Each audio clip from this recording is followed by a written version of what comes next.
Salmo 139. Mɔzɔha. O Yehowa, ɖo ŋku David kple fukpekpe siwo katã me wòto la dzi. Eka atam na Yehowa, eye wòɖe adzɔgbe na Yakob ƒe ŋusẽtɔ la be, nyemage ɖe aƒenye me, alo aɖamlɔ nye aba dzi o. Nyemana nye ŋkuwo nadɔ lɔ̃, alo nye aɖaba nadɔ kɔlɔe o.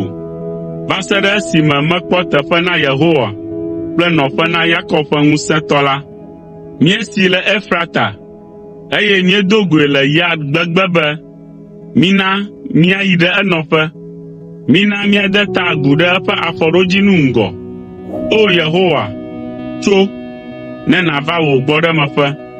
Wò kple wò ŋusẽ ƒe nubablaɖaka la gbɔ.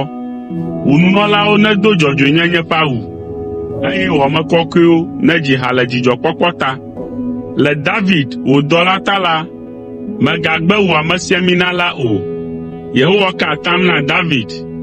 Eka atam vavã si matu o la be, matsɔ wò ŋutɔ wò dzidzimevi aɖo fiae ɖe wò fiazikpui dzi.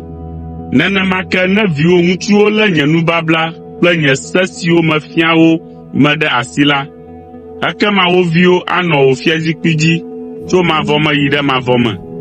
Elabena Yehowa tia Zion, eye wòtiae be wòanye ye nɔƒe be, esia nye nye gbɔɖemeƒe tso mavɔ me yi ɖe mavɔ me.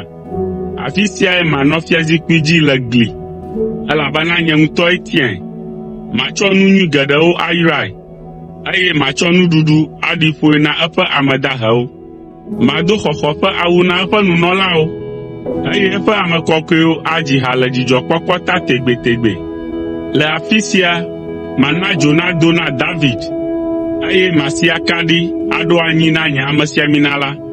Matsɔ ŋukpe ado na eƒe futɔwo, ke fiakuku si anɔ eƒe ta la, anɔ keklẽm.